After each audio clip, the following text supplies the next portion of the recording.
like I make no qualms about it. For me, like the contribution that Steve Kaufmann has made to language learning thoughts over the last 15 years, for me is absolutely astounding. Like I have watched that man's content more than any other language guy's content for a very long time. I find him absolutely inspiring in the way, so many aspects of language he talks about, and the attitude as well. So if someone were to ask me, who is like your language learning hero, for me, there wouldn't even be a doubt. It would be Steve. You know, what about that for you? Um, I think it's probably not going to be a surprise to most people who know me that it's going to be Matt. But it wasn't initially. I thought you would say that. Initially, it was probably Luca. I well, actually, if we go from the very start, it was Benny Lewis, and I know that now people are a bit like, oh, Benny But a Lewis, lot of people get but into the language thing through him. yeah, exactly. Like I read his book Fluent in 3 months, and Oh, you did? it's not that I was like, yeah, I'm going to be fluent in 3 months. It was that at that point I had been I'd been doing Swedish on Duolingo for 4 weeks, and I was one of those people who was like, I need a native speaker to talk to. That's what I need. Swedes don't live in Australia. Turns out I was wrong. Lots of Swedes live here, but I'm surprised, by the way. I'm yeah. really surprised with all this that you're telling me. I'm like Lamont has like no Swedes at practice with. Turns out there's Yeah. schools. I mean, come on.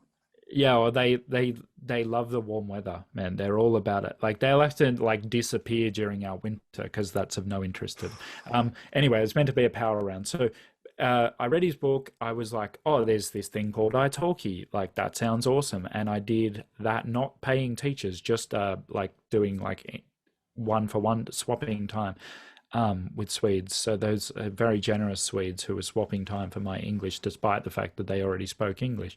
Um, so yeah, there was Benny initially, and then Luca. And I think what impressed me about Luca was like uh, the level. Even though I couldn't really assess, I did. I sent it to a few like uh, French friends and stuff who are like, yeah, his French is really good, and I could tell his English was good. Like as soon as I heard him, I was like, So, okay, he's not a native speaker, I don't think, but right. so when I found out that his native language was Italian, I was like, damn, this guy's amazing because the Italian, the normally talk like this, like, um, and so yeah, Luca initially, and it was actually only in about kind of January of 2020 that I discovered Matt, and it was his interview with Steve. It wasn't My like that was my yeah, introduction to Matt too. yeah, it wasn't a single moment for me. It's not like I saw it and went, right, that's it, I'm following this guy. But I think that planted the seed of like, holy crap, that was not like when they switched into Japanese at the end, and it's not, I could tell it wasn't scripted from Matt because he had this sort of hesitant period right at the start, and then Steve says something else, and then Matt says something that just goes for ages and just seems so idiomatic, and the way he's using his hands and stuff is like, I don't study Japanese, but some of my cousins speak it to a very high level, Ooh. and like the way that he was using his hands and stuff and going like, and I was like, this is insane, man. And so that's when I kind of started going, oh, maybe I'll see what this guy has to say. And then seeing some of his videos that are like quite technical about like how acquisition versus learning works and stuff. Mm. And it's all a very slow, like as I said in my first video, it's actually quite a counterintuitive thing that he's saying. It's like you don't get better at it through speaking Mm. because you don't understand it. And so it took me a while to come round to it. And even when I interviewed him in March last year, I was kind of trying to say, well, speaking early did work for me. It's like there's work and work. There's work as in it functioned and it functioned. As like it didn't work to the same level as his Japanese, which is of course a much harder language as well. So Mhm. that's when I started kind of going, okay, this guy like knows what he's talking about. Um, and so yeah, and also just the level to which he has produced his videos has been something that's inspired me, like his sort of documentary style with Mm. like different B-roll and stuff. Um, and I think he's actually quite a good YouTuber on top of being excellent at his language. So that's something I've focused on recently is like I make no what's the word? I make no illusion to like, I have no illusions of like only being into studying Swedish and doing that all the time. I actually work really hard on my videos, Really? um, because I like it. I just enjoy producing a video that I'm proud of, um, and so yeah, that's what I've been focusing on. So Matt is the answer, but it went through Benny to Luca to Matt.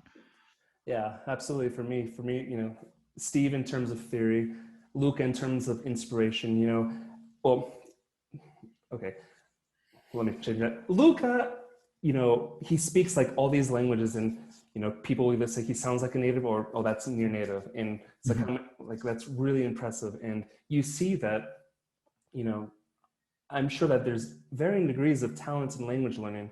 And in Mhm. my opinion, we can call him someone with a higher level of talent, but the effort is still there. It's like Kobe Mhm. Bryant, who was incredibly talented, but worked like outworked everyone. Mhm. Like you still Yeah. see Luca like studying, like that passion's there. That's really cool. And Yeah.